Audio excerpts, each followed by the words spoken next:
रामनिवास गोयल, रामनिवास गोयल। आदरणीय सभापति महोदय,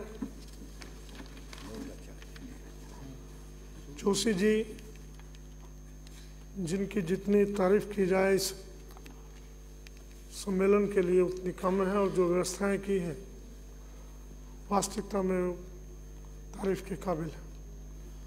आदरणीय राज्यसभा के उपसभापति, जिनका पिछले अनेक वर्षों में बैठकों में हमको मार्गदर्शन मिलता है, हरिवंश जी, केंद्रीय मंत्री आदरणीय मेघवाल जी, यहाँ उपस्थित सभी पीठासीन अधिकारी, chairman's, secretaries and other dignities, मैं बहुत बहुत आभारी हूँ कि आपने मुझे बोलने का मौका दिया।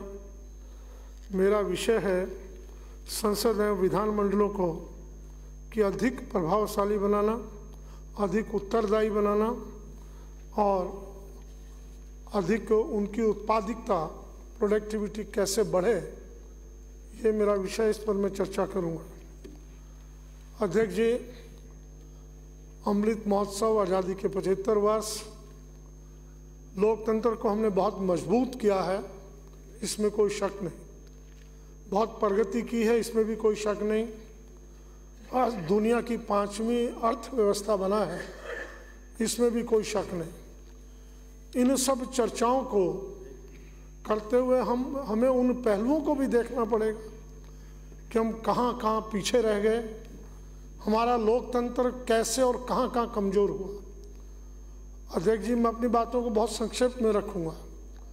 इन सब चीज़ों को देखते हुए, आर्थिक प्रगति को देखते हुए, मुझे जापान से मेरा इंपोर्ट कम हो रहा है, बढ़ रहा है, मुझे कोई दिक्कत नहीं। इंग्लैंड से क्या हो रहा है, मुझे कोई दिक्कत नहीं। यूएसए से क्या हो रहा है, मुझे कोई दिक्कत नहीं। लेकिन जब चाइना से मेरा इंपोर्ट 43% बढ़ता, हर भारतीय को पीड़ा होती है, मुझे भी बहुत पीड़ा होती है। इसका चिंतन करना भी हमको चाहिए।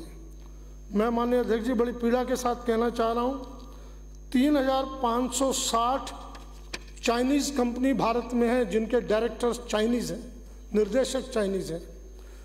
मोर देन 174 कंपनियां देश में और रजिस्टर्ड हैं, और इस वर्ष 43.3% घाटा हमारा बढ़ा है, व्यापारी घाटा चाइना के साथ, जो हर वक्त हमारी सीमाओं पे खड़ा रहता, जिसने हमारी हजारों एकड़ भूमि दबा रखी है, उसका इंपोर्ट हमारे यहाँ क्यों बढ़ रहा है, इसको भी हमें इंगित करना चाहिए। मैं उन चीज़ों पर चर्चा करूँगा जहाँ हम बहुत पीछे हैं। अध्यक्ष जी, शिक्षा की बात आती है, अभी जोशी जी भी, आप भी वहीं थे, हरवंश जी भी, आप भी थे। वहाँ के एम्बेसडर ने जो रात को हमको डिनर दिया, अपने उद्बोधन में बोला कि 4.5 लाख बच्चे भारत के हायर एजुकेशन के लिए अब तक कनाडा में आ चुके हैं। ये अगस्त के महीने की बात है। कौन चिंतन करेगा? मेरे देश के बच्चे आज हायर एजुकेशन के लिए बाहर जा रहे हैं। देश का कितना धन बाहर जा रहा है। अखबार में एक रिपोर्ट थी, उसमें जितना मेरे देश का टोटल बजट है, उससे भी ज़्यादा कहीं विदेशों में जाने वाले छात्र खर्च करते हैं। वो अलग बात है, उनकी योग्यता वहीं के लिए रह जाती है। इसका चिंतन कौन करेगा? हम नहीं करेंगे, आम जनता नहीं करेगी। ये हमको करना पड़ेगा, संसद को करना पड़ेगा, हमें पार्लियामेंट को करना पड़ेगा, विधानसभाओं को करना पड़ेगा, राज्यसभा को। अभी 4 दिन पहले आया है, जो विदेशी एजुकेशन संस्थाएं हैं वो हमारे देश में ऑनलाइन एजुकेशन दे रही हैं, उनको हमने परमिशन दी है। बोर्ड लग गए, दिल्ली में बहुत जगह बोर्ड लगे हैं, want to go abroad for higher education, contact us, number हो गए, नंबर उन पे डिस्प्ले हो रहे हैं। ये कौन से विश्व गुरु की बात हो रही है? कौन इसका चिंतन करेगा? भारत का मंदिर, संसद, विधानसभा इनका चिंतन नहीं करेंगी। इसके रास्ते क्या होने चाहिए? कैसे हम लोकतंत्र में जी पाएंगे? लोकतंत्र कैसे और मजबूत हो सकेगा? अध्यक्ष जी, ये 2-3 बातें जिनकी मुझे पीड़ा थी, हेल्थ पर भी है बहुत पीड़ा कि आज भी आज़ादी के 75 वर्ष बाद कोई माँ मेरे देश में भावी पीढ़ी को जन्म देते हुए मौत का शिकार हो जाए गरीबी के कारण, ये भी बड़ी पीड़ा है। अध्यक्ष जी, हम बातें कर लेते हैं, लेकिन एक चिंतन का विषय, और आप सब लोगों को भी पीड़ा हुई होगी, 140 करोड़ की आबादी में से 80 करोड़ को हमें फ्री राशन देना पड़े, ये क्या हमारे आंसू रोकने के लिए पर्याप्त है? कौन इसका चिंतन करेगा? विधानसभाएं नहीं करेंगी, लोकसभा। ये एक पहलू, ये भी हमको इन बैठकों में इन पर हम चर्चा नहीं करेंगे। कौन मीठा मीठा दिखाएंगे और कड़वा कड़वा नहीं विचार करेंगे, बड़ी पीड़ा होगी। अध्यक्ष जी, कुछ भी विषय में मुझे बड़ी पीड़ा होती है, बहुत ज़्यादा दुख भी होता है, क्यों मैं 20 वर्ष का था तब मैं राजनीति को समझने सोचने लगा था। मैं दल बदल कानून की भी बात करना चाहता हूँ। 52 में संशोधन अधिनियम 1985 के माध्यम,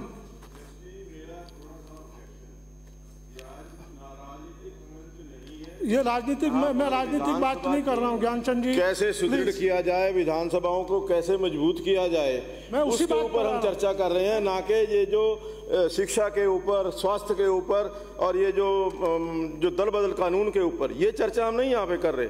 हम कर रहे हैं कि हमारी संविधान विधानसभाओं को कैसे सुदृढ़ किया जाए, कैसे लोकसभा की संसद को सुदृढ़ किया जाए, कैसे इसकी जो उत्पादकता है वो कैसे बढ़ाई जाए। मैं समझता हूँ कि ये परेशानी है इस प्रकार का कार्य, यही बहुत बड़ी परेशानी है। अध्यक्ष जी, हम जनता की पीड़ा को समझ के विधानसभाओं में नहीं उठाएंगे, हम जनता की पीड़ा को संसद में नहीं रखेंगे। आप जिस विषय में उसमें रखेंगे, आप जिस विषय पे बोल रहे हैं उसे बोलो, उसी विषय पर रख रहा हूं। एंटी डिफेक्शन पे आप बोल रहे, अच्छा बोल रहे थे आप, एंटी डिफेक्शन मैं उसी पे रख रहा हूं। अध्यक्ष जी, एंटी डिफेक्शन लॉ की जब मैं बात कर रहा हूं, पहली बार 1985 में संशोधन हुआ। मैं याद दिलाना चाहता हूं, 1967 में हरियाणा में एक विधायक थे जिनका नाम था गयालाल, ध्यान होगा हरबंश जी को अच्छी तरह से, और उस वक्त एक दिन में 3 बार दल बदल गए, आयाराम गयाराम पड़ गया, हम चुने हुए विधायकों की इज्जत मिट्टी में मिल गई। कहां हम खड़े थे, कहां आ गए? क्या संविधान निर्माताओं ने, डॉक्टर भीमराव अंबेडकर ने इन चीजों का चिंतन नहीं किया था? चिंतन किया होगा, लेकिन इतना गिर जाएंगे ये कभी उनके संज्ञान में नहीं आया। अध्यक्ष जी, मैं फिर बात कर रहा हूं, उस 1985 के संशोधन से भी काम नहीं चला। माननीय अटल बिहारी वाजपेयी जी, जिनका मैं व्यक्तिगत तौर पर बहुत सम्मान भी करता हूं, 2003 में 91 में संशोधन में उसने पूर्ण रूप लिया, 2/3 हुआ और किसी हद तक रुका। अध्यक्ष जी, मुझे उस दौरान 1996 में अटल जी के शब्द जिनकी हम चर्चाएं कर रहे हैं वो ध्यान आते हैं, मैं उनको पढ़कर सुनाना चाहता हूं। अटल जी ने पार्लियामेंट में बोला, ये डेट थी 27 मई 1996, एक वोट से उनकी सरकार गिरी। उन्होंने जो शब्द बोले, सदन का रिकॉर्ड गवाह है कि किस तरह से रात ही रात में अल्पमत बहुमत में बदल गया। जब मतदाता सो रहे थे, थककर चूर थे, तब लोकतंत्र की लाश लूट रही थी, तब ईमान का सौदा हो रहा था, तब पार्लियामेंट के मेंबर्स की खरीद फरोख्त का बाजार खुला हुआ था। समस्त मामला अदालत में है, मैं उस पर ज़्यादा टिप्पणी नहीं करना चाहता, लेकिन हमने देखा कि अल्पमत किस तरह से बहुमत में बदला। वह रास्ता हमारे लिए भी खुला था, मगर हमने उस पर जाने से इनकार कर दिया। अनैतिक तरीके अपनाकर, भ्रष्टाचार का सहारा लेकर, ईमान का सौदा करके सरकार में आना या सरकार में बने रहना, ऐसा पाप हमारे हाथों से कभी नहीं होगा। यह हम आपको आश्वासन देना चाहते हैं।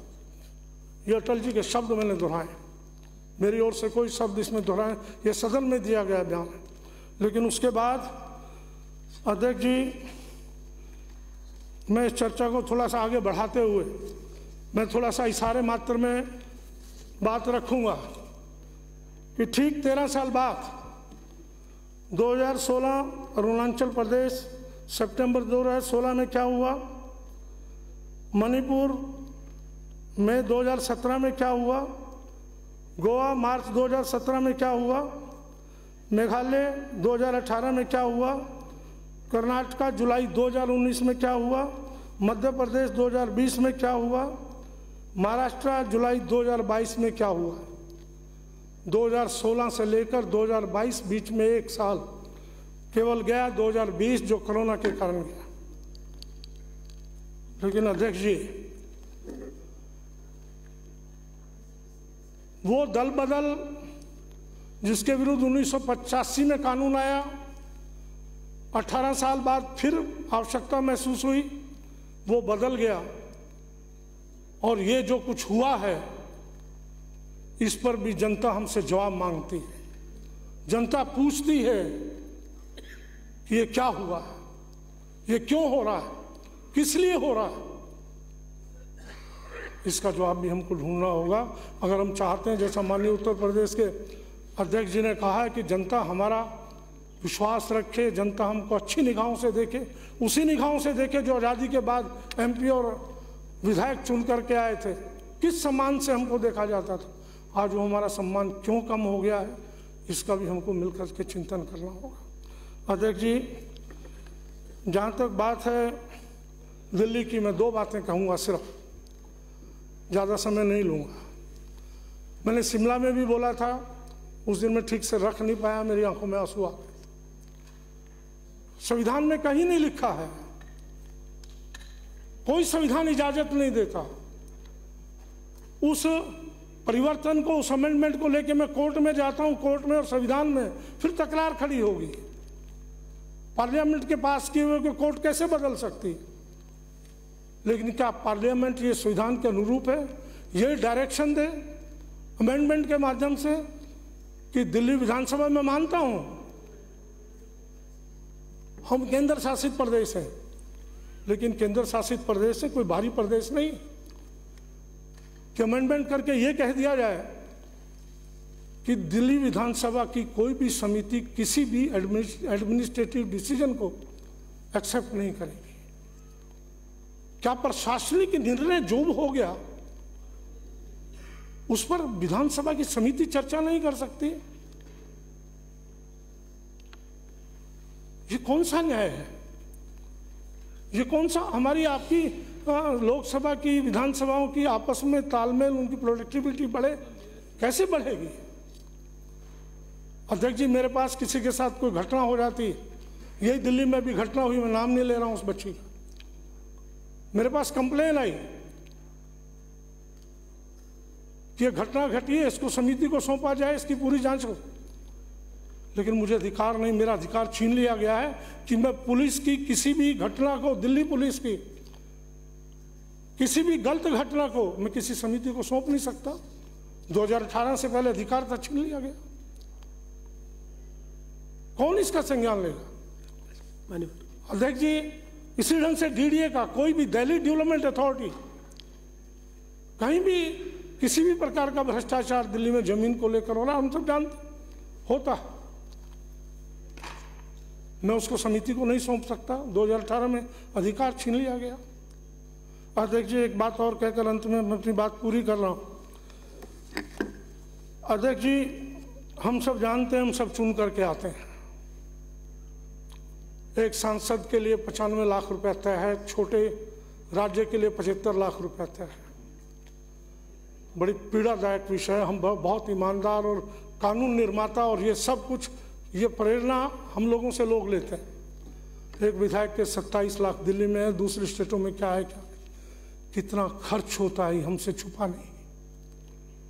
इस मंदिर में पहुंचने के लिए मैं कितना पैसा खर्च करके आता हूं, कहां से खर्च करके आता हूं, ना किसी सांसद से छुपा है, ना किसी प्रधानमंत्री से छुपा है, ना किसी मंत्री से छुपा है, ना किसी मुख्यमंत्री से छुपा है। कौन चिंतन करेगा इसका? कहां हम इस चीज को लाएंगे?